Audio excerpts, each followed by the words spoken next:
Professor Panos Prevedouros, who's a professor of traffic and transportation engineering in the Department of Civil and Environmental Engineering of UH. And he wants to give a presentation on effective solutions to Oahu's traffic congestion problems. Doctor? Thank you, Charles, and thank you all for putting my presentation on the agenda and allowing me to spend some time with you to give you my ideas on effective solutions to Oahu's traffic congestion problems. First of all, I would like to go through why we have congestion on Oahu and some of the items that I've been discussing for a while. There are 5 major parts to traffic operations, and I'm focusing entirely on traffic conditions, not on ferries and not on airplanes and what have you. We have freeway operations, but we are not actively managing our freeway, so we get at least 2 solid thumbs down. In general, we need to be more proactive about our expressways. At present time, we just build them and leave them alone, which is not a way to really operate major infrastructure. One startling statistic from metropolitan data is that Honolulu is the most lane-deficient city in the United States. By far, we're really rock bottom. We have too few lanes for the amount of people that we have. So to solve traffic congestion, you have to address fundamentals. So between the 10 years of 93 and 2003, we increased rail miles by 27% and highway miles by 3%. As a result, we found out in a situation where public transit gets 20% of all transportation taxes that we pay to serve 5% of the trips. That's the conclusion of poor choices and bad policies. And we seem to be in a mode to really promulgate this error and keep making it worse.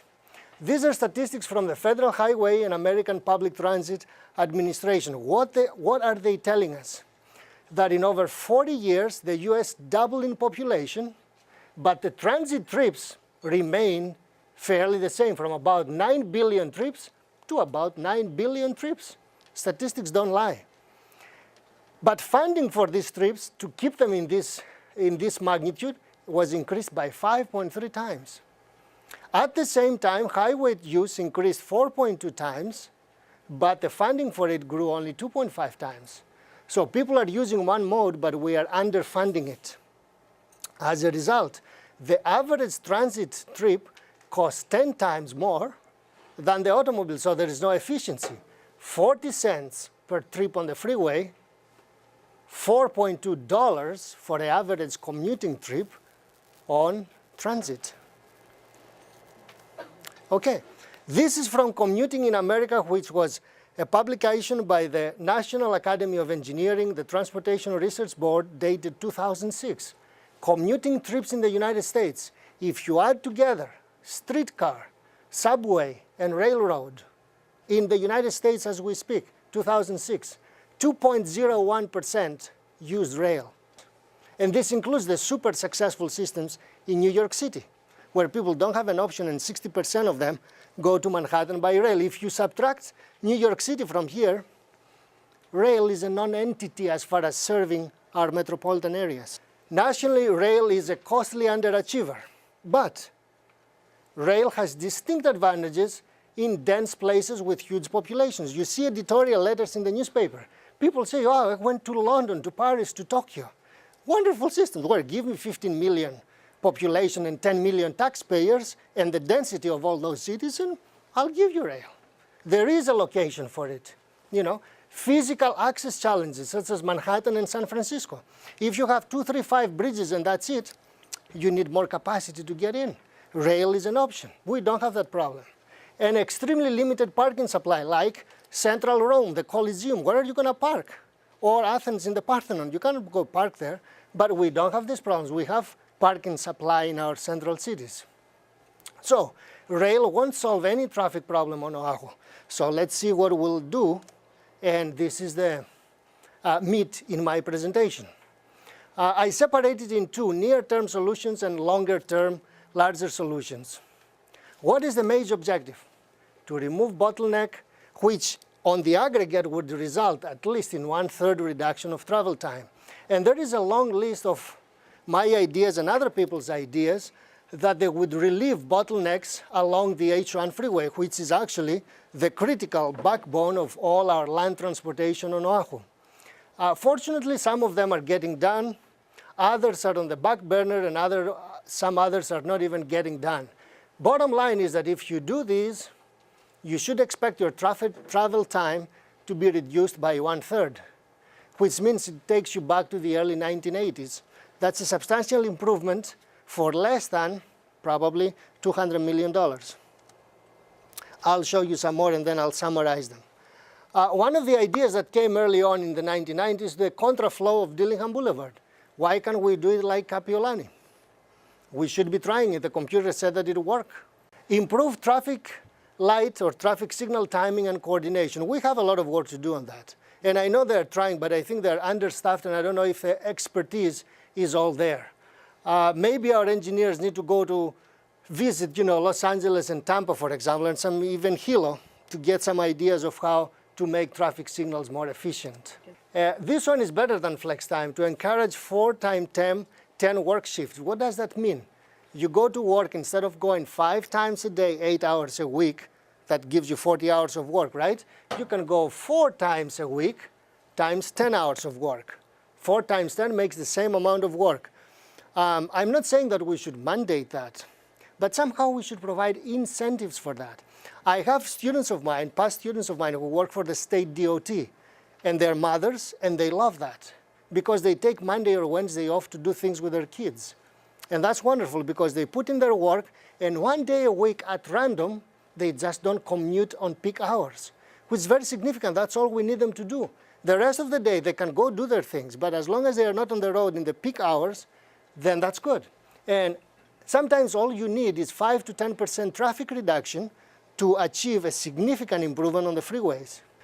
This one also, there was an ordinance by the City Council, and I've been talking about it for years. Some high schools in the UH should start much later.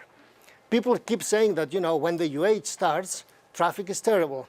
It's a combination of a lot of schools plus the UH. But for example, me being an academic, there is no point for us to start at 7:45. Why? In fact, if we start later, we can provide later classes and satisfy some of the people downtown who they want us to teach late classes to come and do their masters at night. It's easier for college-age kids to wake up at 8:30 instead of 7:30.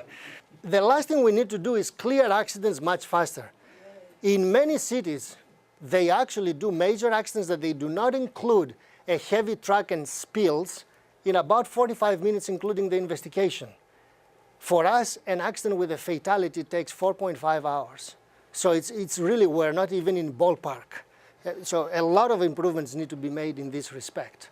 This is a number of projects, and that's a fake mathematical formula, but I put it here for fun. It means that if we do these 3 things, our afternoon commute to Waikele and Kapolei can be reduced by 31%. This is an actual study, but done on computer. What is that? One of them was done already, is the Waimalu widening from 4 lanes to 5, or no, from 5 to 6. The second one is the Waiau widening. It's a 3-lane section after the H2 peels off. That one is too narrow. It needs to be done to widen to 4 lanes, and it fits. And the third one is to have an afternoon zipper lane before Aloha Stadium and after the H2 merge, or to go to Mililani. If you combine these 3 together, it's like adding 2 lanes to the freeway. Yeah, it's not rocket science. I mean, these things will work. But we are not doing them, or we are not doing them fast enough. Another thing that we could be trying, and cities like the Washington, D.C., our capital, and Singapore have done them, and Athens for the Olympics, to do grade separations, but not interchanges. Interchanges are ugly. All I'm proposing here is that, for example, Punch Bowl goes under Vineyard. There are some intersections, such as Vineyard and Punch Bowl, that in traffic engineering jargon, they call them maxed out. There is no more magic that the traffic signal can do. You cannot solve the problem anymore. You can bring the best engineer, cannot improve this. You can improve it by 3%, but it doesn't make any big difference. So an underpass will work. It looks good. And let me show you another example that this actually we presented in a paper and we won an award for it. This is Kalakaua, going under Kapiolani. And as you see, you can do it in such a way so some of the turning movements, such as this left turn from Kalakaua to Kapiolani, is maintained, so you don't lose any vital movements. The expected cost by an approximate estimation by the Hawaii DOT design section was $5 million in 2001. Underpasses are win-win for both intersecting streets. Why? Because now Kalakaua flows continuously, it never stops, it's an underpass, it doesn't have a red, and then more green becomes available for Kapiolani. So it's a win-win for them. Their benefits in terms of delay, if you multiply that by the minimum wage, surpasses the cost in 3 to 5 years. So really they are very cost effective. And significantly they are much friendlier and safer for the pedestrian environment because roughly 1/3 to 1/2 of traffic disappears, it goes under. So the pedestrian amount of traffic on the surface level is less, making it less risky for pedestrians. So all the above are cost effective, and I can spend hours with you to prove it, but believe me for now. They can be completed in 5 to 10 years if properly scheduled.